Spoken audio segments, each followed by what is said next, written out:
Here's the big question this show answers. How do we leverage technology and human science to positively impact our personal and professional life? The Tech Human Experience has the answer. Here's your host, Inc. 5000 tech founder, neuroscience junkie, and Navy SEAL wannabe, Javier Guerra. Hello, my fellow tech humans. Today's guest is the VP of Data Analytics at Pythian, where he leads strategic engagements and helps customers develop and execute their data strategy. With experience in software engineering, high-performance computing, cybersecurity, data governance, and data engineering, he has held executive leadership positions at Northwest Mutual, iHeartMedia, and Cloud Technology Partners. Please welcome Joey Jablonski. Absolutely. I'm glad to be here. Thanks for the invite, Javier. Yeah, absolutely. Always good talking with you, and really looking forward to diving into some interesting discussions today. So to start things off, let's talk about a quick stat. According to a survey by New Vantage Partners, 92.1% of companies are increasing their pace of investments in big data and AI. How do you think this trend will impact the demand for data governance and analytics expertise in the job market? And what skills should professionals focus on developing to stay competitive in the market? Yeah, so I think the past 6 months, particularly the awareness of AI, has driven a lot of organizations to fundamentally rethink, like, where do we use data? How do we use data? And then who do we need on our team to drive these capabilities? If I was jumping into the college world today, I would focus on kind of the intersection of 3 areas. Some sort of hard science, whether it's math, whether it's chemistry, whether it's biology. Every data-driven project needs that core science foundation of measurement, of outcome, of hypothesis. Mm-hmm. I would focus in on something in the computer engineering, electrical engineering, cybersecurity space, those technical skills that complement the hard science. And then I would pick an industry, whether it's marketing and ad tech, whether it's finance operations, whether it's supply chain. Pick a function, pick an industry, and develop a level of depth and expertise there. Because that's what's going to make you most successful in an organization. The ability to apply the hard science, the measurement, the outcomes through modern technology that's moving very, very quickly to a domain that is ripe for innovation, that is ripe for change. And I think those that meet that intersection and that balance are going to do really well in the economy as it continues to adjust. Yeah, absolutely. And there's just going to be so much massive change. I believe that, I know that somebody, some stat out there is saying that college students right now will change their careers potentially like 5 times. That's going to be very common. Yes. And I think for a couple of reasons. One, I think the economy around us changes and your skills have to change to adjust to what the economy needs and demands. And it's getting harder and harder to come out of high school and go into college with any real idea of what you want to do. Like, you may have a theory of what job you want to do based on your parents, your friends, folks that have gone before you, internships you had, but maybe a new job comes on the market in 5 years that didn't even exist when you went to college, and you want to make that pivot. It's going to cause a lot of, ongoing change for individuals and their career choices. Yeah, absolutely. So another quick question on that. Let's just say somebody wants to go in and get their degree in computer science and they understand, human behavior, psychology, right? Or they're a very perceptive and very self-aware person that understands, is big on personal development, that kind of stuff. So they really understand human behavior and kind of how to change themselves and help themselves to grow as a mature adult. And they're really looking at areas of, say, cybersecurity. They're interested in cyber. They're interested in data. They're interested in data science. They're interested in artificial intelligence, AI, but they really want to understand all of them. Maybe not at a real granular level, but really to be dangerous enough, because let's just say they want to move forward and learn AI, but they understand that the data really needs to be digestible. And they also understand that security is a huge implication across every organization. if you were them, where would you start, right? If knowing what you know now, where would you start, like boot camp in one of those areas? So I think, the interesting thing about the world when it comes to educational opportunities is that you've got traditional college programs. You can go get a 4-year degree or an advanced degree in a topic or a domain, cybersecurity, computer engineering. But then you've got all these advanced degree programs. You've got additional certification programs. You've got courses you can take on Udemy, or you can take courses from the different vendors. My guidance for folks tends to be find the right balance of those that balances what you like to do. If you truly enjoy the cybersecurity space, go get a degree in cybersecurity. College is hard enough. It's even harder if you're working on a topic that you don't really truly love. So focus your college degree on something you enjoy, you're passionate about. It's going to make it that much easier to get through and complete. And then take those paths. Go get a certificate in visualization. Go get a certificate in incident response. Go get a certification in experience design, because it helps build your own toolbox and make you broader and more capable in the organization. And it shows that you have this ability to do lifelong learning, because frankly, it doesn't matter what you hire someone for today. What you're hiring for is their ability to learn the skills tomorrow that they need to continue to be more impactful. So showing that trajectory of continued learning in different domains that complement each other really adds your value to the organization. For sure. Yeah. It's like mastering change is like the new master's degree that you need. Yes, exactly. Sure. Awesome. Okay. So let's dive into today's topic, which is data-driven organizations, balancing technology and human expertise in data strategy, governance, and cloud analytics. So, AI is transforming the way organizations approach data strategy and governance, which, we both know that. Can you share some examples of how AI is enabling better decision-making and more efficient processes in this area? Yeah, absolutely. I think ChatGPT coming on the market has fundamentally changed people's thinking about where do I apply my time during my day to be the most impactful. And what I've seen is that several functions within traditional corporate America have been highly impacted very quickly. Marketing is one. Anyone in the marketing team that's accountable for content generation. I'm writing blogs, I'm creating personalized emails, I'm enabling the sales team with marketing campaigns. Those roles have been literally shifted overnight. That they don't have to spend their time on creating large amounts of content. They spend their time on fine-tuning and personalizing the message of content that's already been created. And that's going to accelerate. Any domain that has been dominated by creativity of creation of material, I think is going to see a similar change in that the minimum base products can be created artificially much more quickly. Your job as the human becomes ensuring their accuracy and making sure that they're distributed in the right way across the organization. So that's one. I'm also seeing a huge amount of disruption in finance organizations. When you're an accountant, when you're a financial advisor, trying to understand what rules may be applicable within how you account for a certain type of charge, the terminology behind accounting. Being able to quickly research that and find information that feeds you making the right informed decision for your accounting standards in your organization. It's not that the tool is going to make the decision for you. It's going to get you to the right decision faster. It's going to get you access to more information in a more curated way than you can do on your own.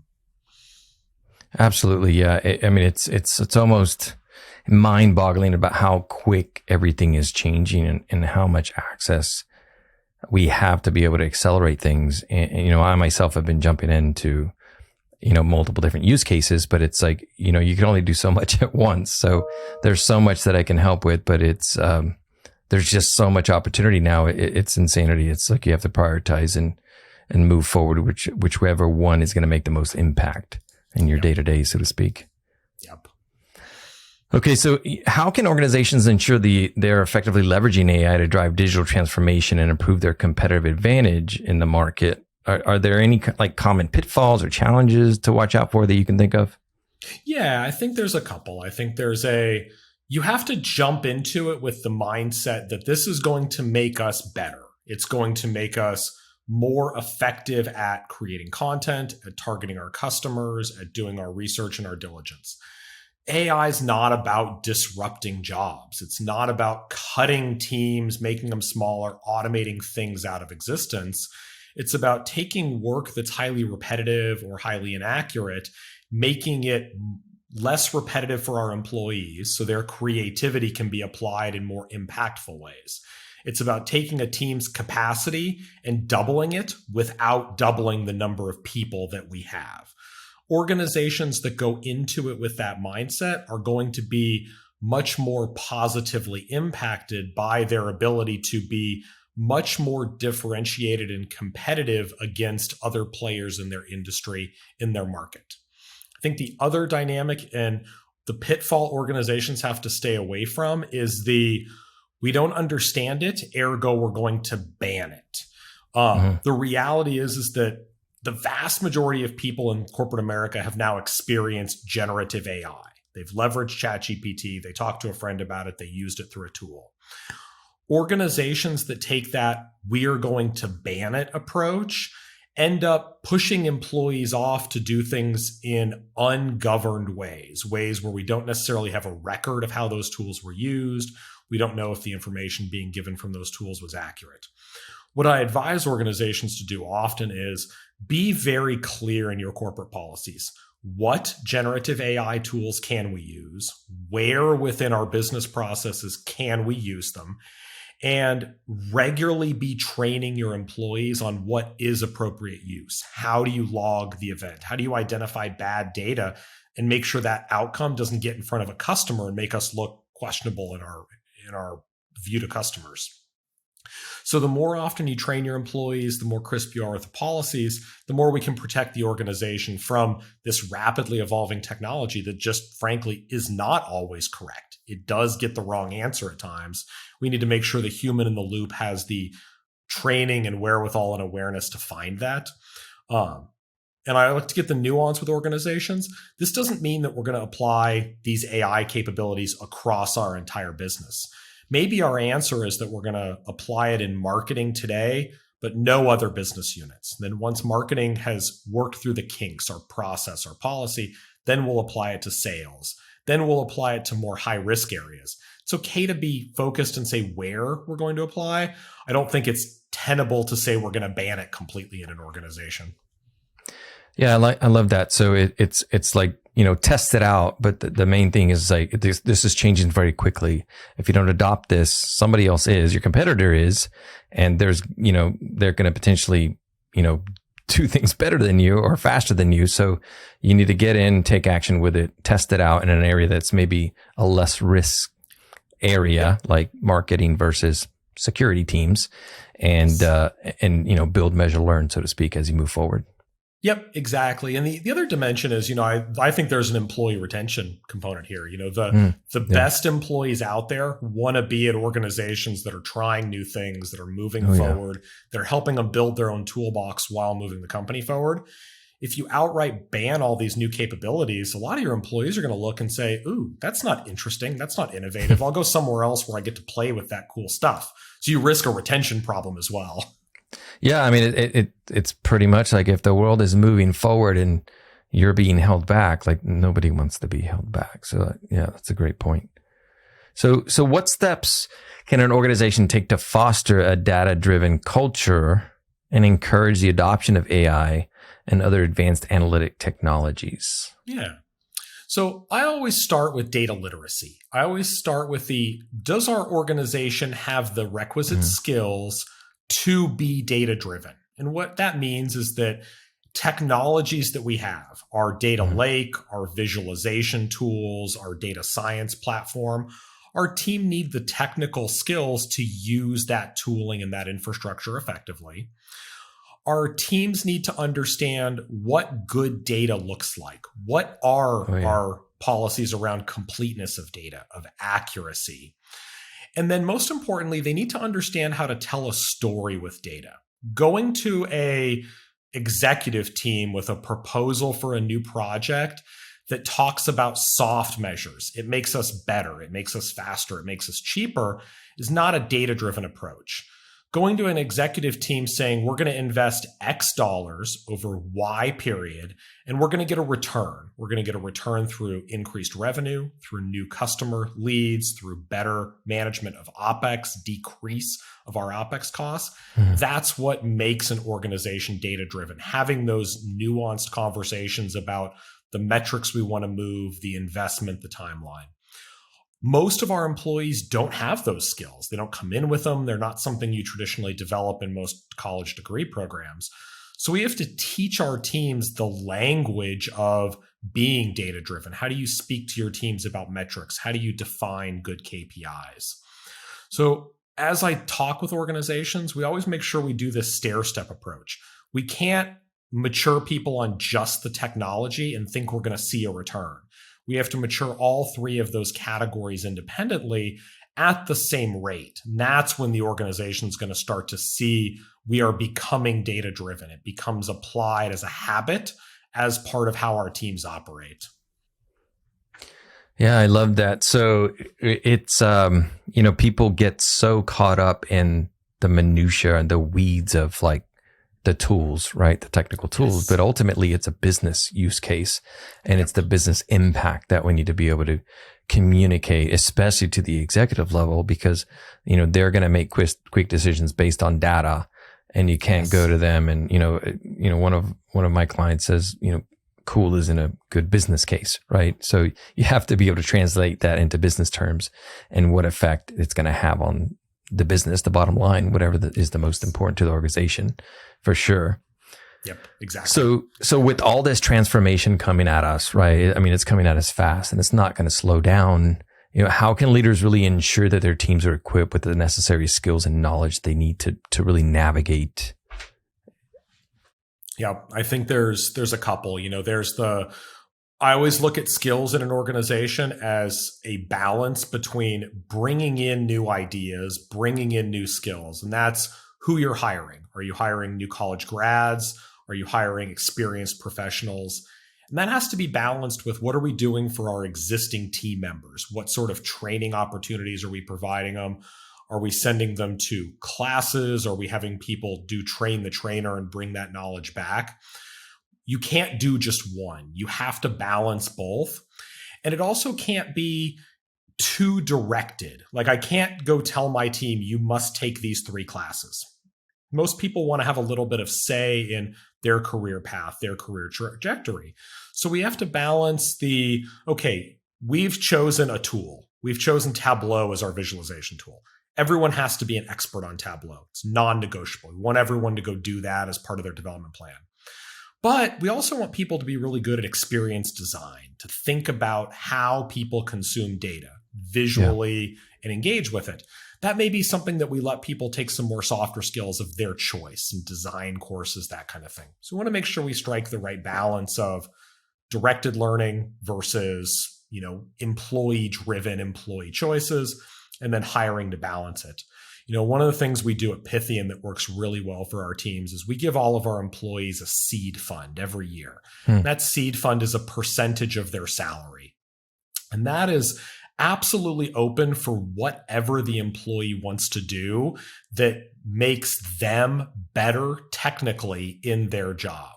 And I have a wide range of how my team members use those dollars. I have employees that spend every one of those dollars going to one conference, and they go to every session they possibly can and just take in that information from others that they're being presented. I have others on my team that go buy Udemy and other online training courses, and they just take class after class when they have time building up their skills. I have an employee that expenses $400 to $500 a month worth of textbooks. Books across data science, data engineering, and he reads them, he consumes them, he shares stuff on Slack with the team. So I think it's important you give people flexibility to go with the path that they learn, because not all of us learn the same way either. Oh, yeah. Yeah, you have kinesthetic learners, visual learners, audible learners for sure. So, you don't want to try to force a square peg into a round hole with some of your people.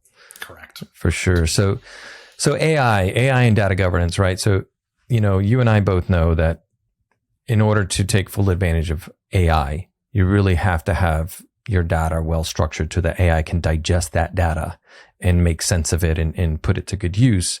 So, what are the main challenges organizations face when implementing a data governance program, and how can they overcome any obstacles, right, to achieve success?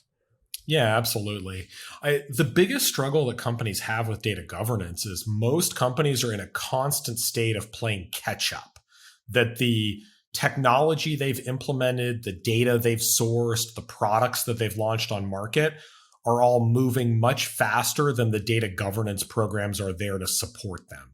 So data governance teams are always in a position where they're feeling like they're behind. And that's a hard position to be in. Like, no one wants to be in that. It reminds me of government. The other struggle is that they structure data governance programs to be heavier weight than are necessary. And the level of data governance you need has to be a direct relationship to what happens if something goes wrong with the data. If the data is of poor quality, what is the potential consequence? Is it lost revenue? Is it fines? Is it legal issues? Each of those means we need to take a different level of rigor with our governance programs.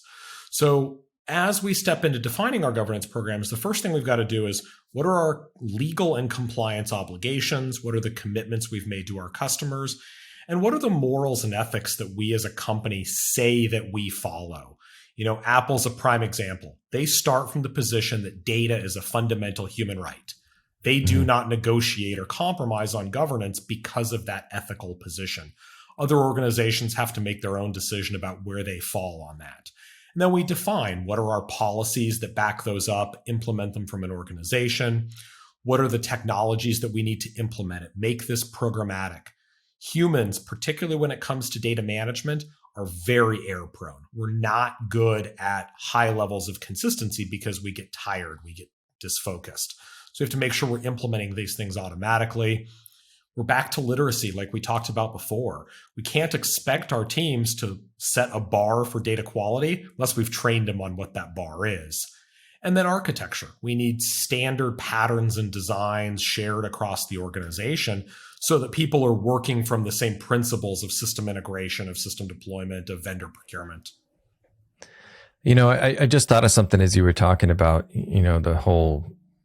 this whole answer to this question. But it's the fact that we have a certain amount of willpower throughout our day, right? It's almost like we have a battery charge of willpower throughout our day. And as we go along the day, that willpower gets depleted, right? Glucose level in the brain drops significantly past like 2 p.m., right? Depending on what time you wake up, of course. But any comments on that of like, is there any aspect of maybe data governance or strategic planning or something that maybe we should do it earlier in the day when our brain's fresher and we're not like, worn out at the end of the day, right? Yep. So there's a book that I recommend to everyone called Deep Work, and it's a quick read. It's like 100 pages. Yeah. I recommend everyone who work in the technology sector read it because it goes to that exact topic that a lot of what we do is creative work. It's not things that you can like comfortably plan into 15-minute chunks. And that you as an individual need to block the time you need to be necessary. And one of the big recommendations that comes out of this book is that everyone who's in creative jobs needs to go block 4 or 6 hour chunks at several times of their week. So they have a time that they can sit down, they can refine their ideas, they can be creative, they can get things out on paper that are actionable. And I find the most impactful employees on my teams are the ones who abide by that. They block several 4-hour chunks a week. They've got times to focus. They put their meetings at other times. So whether you're an early morning person or an afternoon, you can block when you know you're most effective. When you get up in the morning, you have breakfast, after you had your afternoon ride, whatever gets you going to the point that you can be impactful. I think that's important. Block that time. The other piece is that when we were in the office all the time before, March of 2020, it was pretty easy to see if someone was having a bad day. You could see how someone was walking. You could see if they're making eye contact. And you're like, hey, they're having a bad day. This is a difficult topic. I'll bring it up tomorrow. We don't necessarily have that same intuition because you ping people on Slack. You don't know if they're sitting on the couch having a rough day. You don't know if they're in the middle of a firefight. So we all need to be better about telling our coworkers, I'm not ready to have this conversation. Like, I periodically do it. I'll have an employee reach out at the end of the day. They'll ask a question after I've had 8 hours of meetings. And I honestly don't know what the answer is. I don't even know how to coach them through getting to the answer. And I'll tell them, I was like, I'm going to scribble a note down about this. Let's schedule some time tomorrow. It gives me a little bit of time to think, and we'll come back tomorrow when I'm not exhausted, when you're at the start of your day, we can start and do that. And I think everyone needs to feel empowered to tell those people around them, hey, I'm not ready to have this conversation. I'm not going to be at my best. Let's make sure we do it tomorrow. And everyone else needs to be willing to accept that very few things in our day are like so urgent we have to do them right now. Most things can like wait till tomorrow morning when we're all at a better place to be effective. Absolutely. Yeah. And I know this, and I would, say I'm an expert at this, right? But yet I still get caught up in that. I'll take that call or have that discussion when I'm like just totally tapped out, and it's not going to be an effective conversation.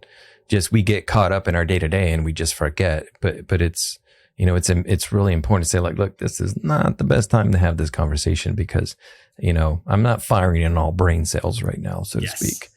Exactly. So, that's a good lead into this question. In the context of data-driven organizations, really, how can leaders foster a culture of, effective collaboration, innovation, continuous learning with their teams? Yep. Yeah. So I think there's several. I think one is build organizations where people are more accountable to the team they work with than they are to their manager. And what I mean by that is we all engage in cross-functional projects. If you're in sales, you're working with someone from marketing. If you're in marketing, you're working with someone from the offerings or the product management team. If you're in delivery, you're working with someone inevitably across different practice areas. You've been brought together to drive an outcome, and that outcome may be launching a new product. It may be finishing a project for a customer. It may be, closing a new deal. You as a team need to be empowered by your management to make the right decisions for you, for how you manage your time, how you put the message to the customer, how you make priority trade-offs, how you make judgment calls. And the more accountable those individuals feel they are to one another, the more that they know they can trust. Decisions that they've made as a group are going to be actioned on. And most importantly, that they're going to be supported by management, because leaders are there not to make decisions. They're there to make sure we have the necessary resources. They're to make sure that we're protected from outside influences that may stop progress. And they're there to help us manage our long-term trajectory. The best managers are the ones that are having conversations about where do you want to be in 6 months? Where do you want to be in a year? Where do you want to be in 2? And advocating on your behalf so that you're on the right cross-functional teams. So you're around people that complement what you bring to the picture and help you get to that next level of whatever career step you have. So as organizations go down this data-driven path, you have to make sure you have that structure. Teams are more accountable to each other than managers. The next is that managers have to ask for data and explain the why. So if you ask for historical sales information, what's the context of the ask? Are you asking it because you think that maybe there was a time period that was more applicable to the decision we're trying to make? Do you think there's outliers that we need to understand? Do you think the data is inaccurate? So the more managers can do that when they ask for more data, they can provide the context of why, it enables employees to understand why they're being asked and anticipate those questions in the future. Come prepared with that data the next time so managers don't have to keep asking for it. Yeah, I love that. That's and it's not always the easiest thing to orchestrate for leaders, right? To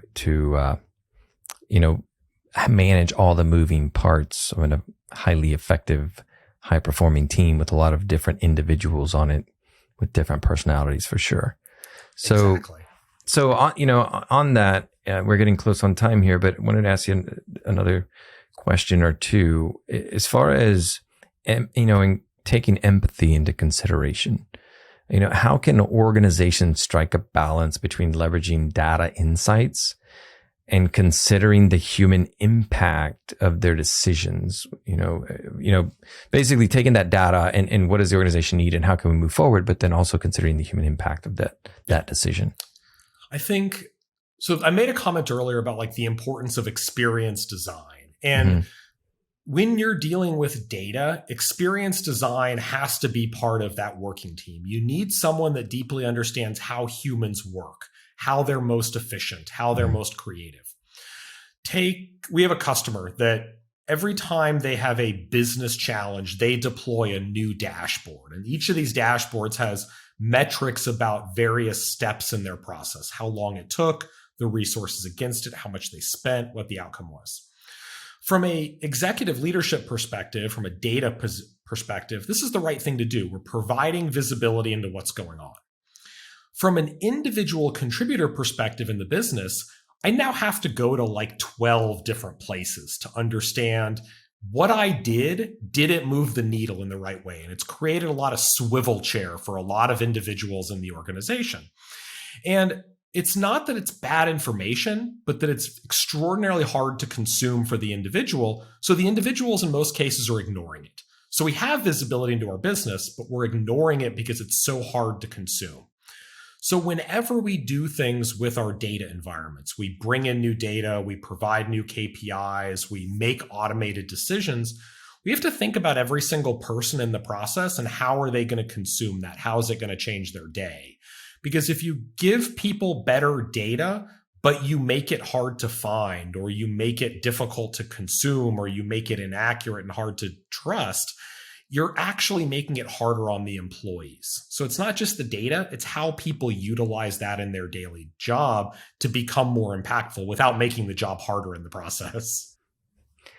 For sure. And then, as far as the data-driven decisions, let's just say that, there's the trending data that's telling the leader that, look, they need to make a drastic decision and potentially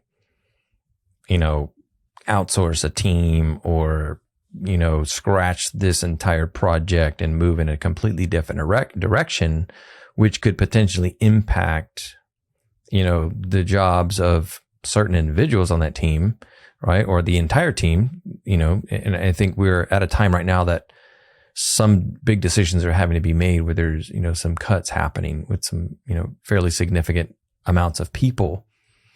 What do you think leaders could do to really, buffer that, so to speak, if because of the impact of change and the rate and acceleration of change is coming at us so quick, they're forced to make tough decisions. But what do you think are some things that they could do to buffer some of these changes that they'd be forced to make? I think there's several. I think first and foremost is absolute transparency on the market you operate in and the financial situation of the company. Netflix, there was a good book about Netflix No Rules, years ago. And one of the things that Netflix did that was fundamentally different was everyone in the company had access to company financials. And this is an odd change, particularly publicly traded companies. They will often tell you, oh, we can't share unreleased financials.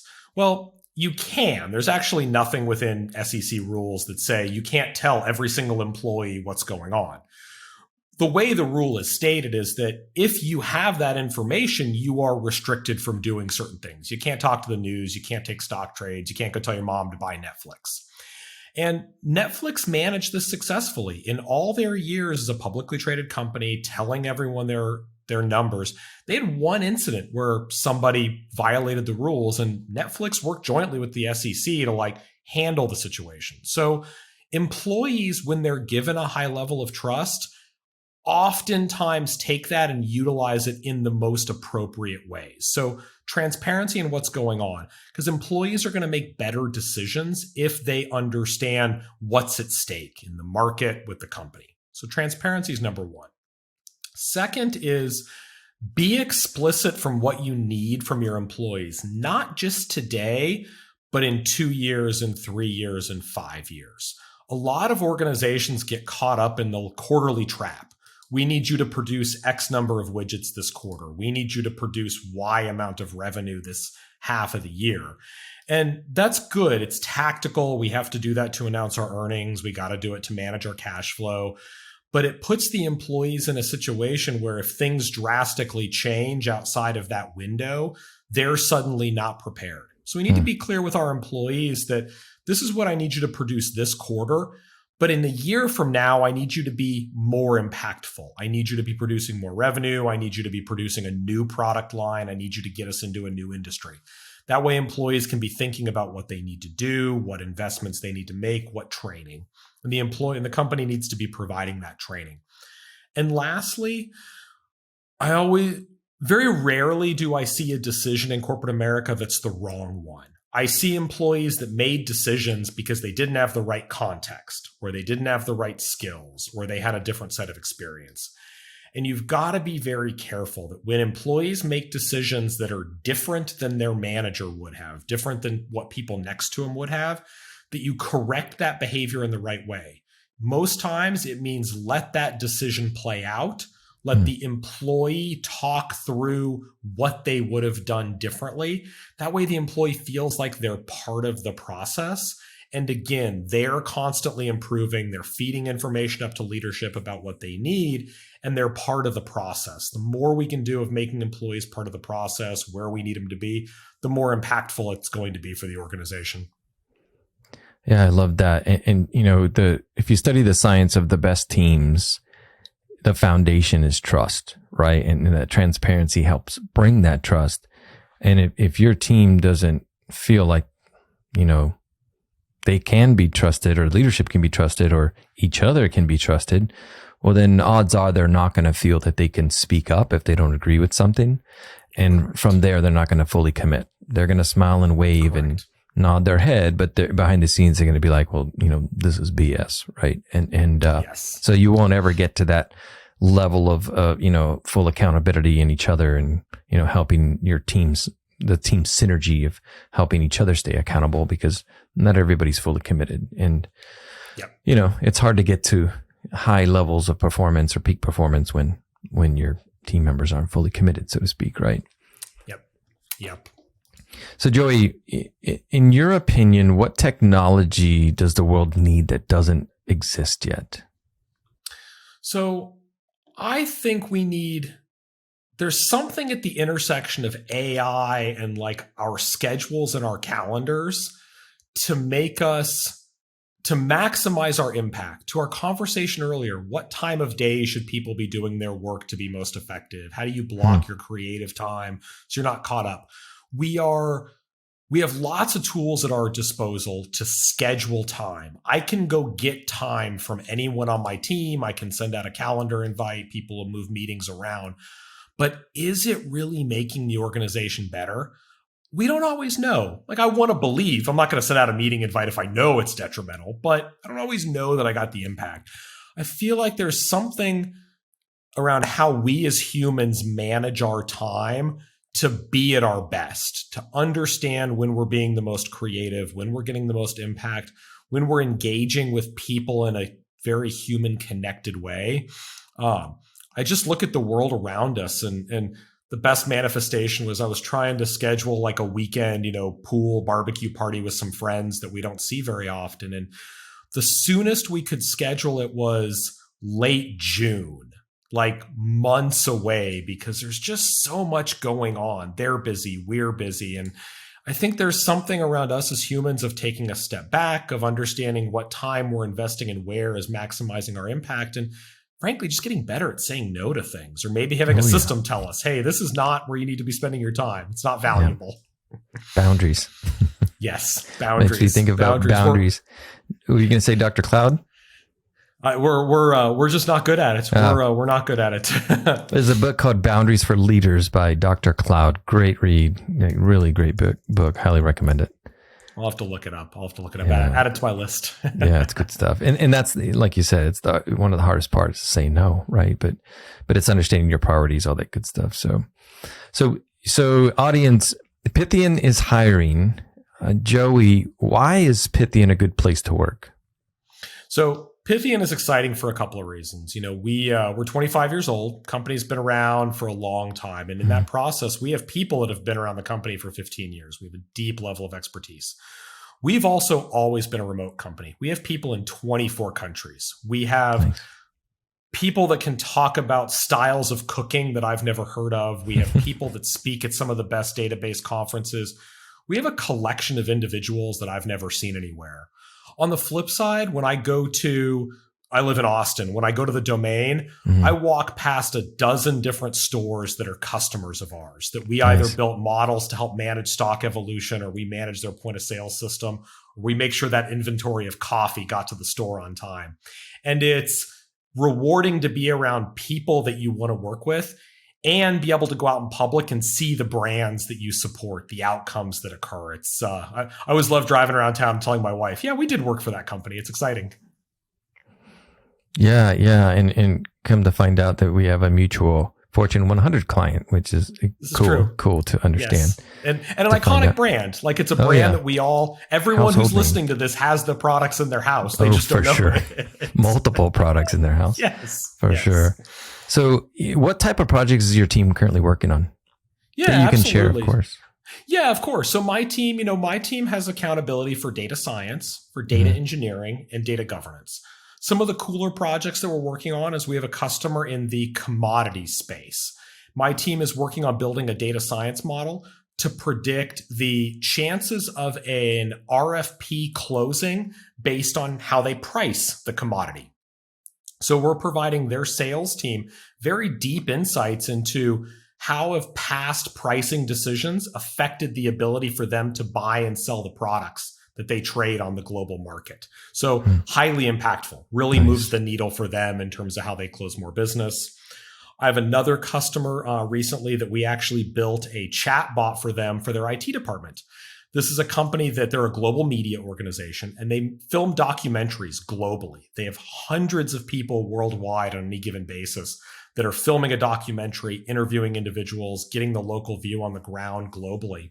We built a chatbot for their IT organization to do some simple stuff like, hey, I need to reset my password, or hey, my laptop got wet and I need a new one, up to complex stuff like, I need to convert the type of video that we produced. I need to turn this video into a transcription so we can go back and edit the content in a meaningful way. So it's a cool use of AI for a brand that every time I turn on the TV at night, we see their brand. It's something I'm comfortable with and I watch at home. Nice. That's awesome. So Joey, thanks for joining us today and sharing your insights. Listeners, be sure to check out his work and follow him on social media. Website links and social handles will be in the show description. So to recap today, we discussed key aspects of data-driven organizations, focusing on data strategy and governance. We explored the synergy between technology and human expertise, highlighting the importance of balancing innovation, empathy, and continuous learning. Joey believes that AI is going to make your company exponentially more competitive than slow adopters.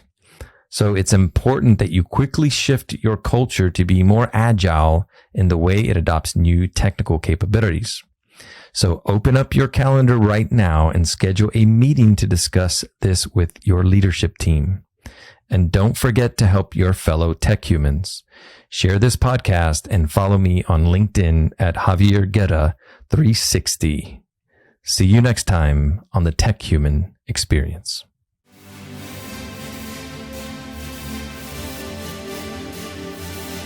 The Tech Human Experience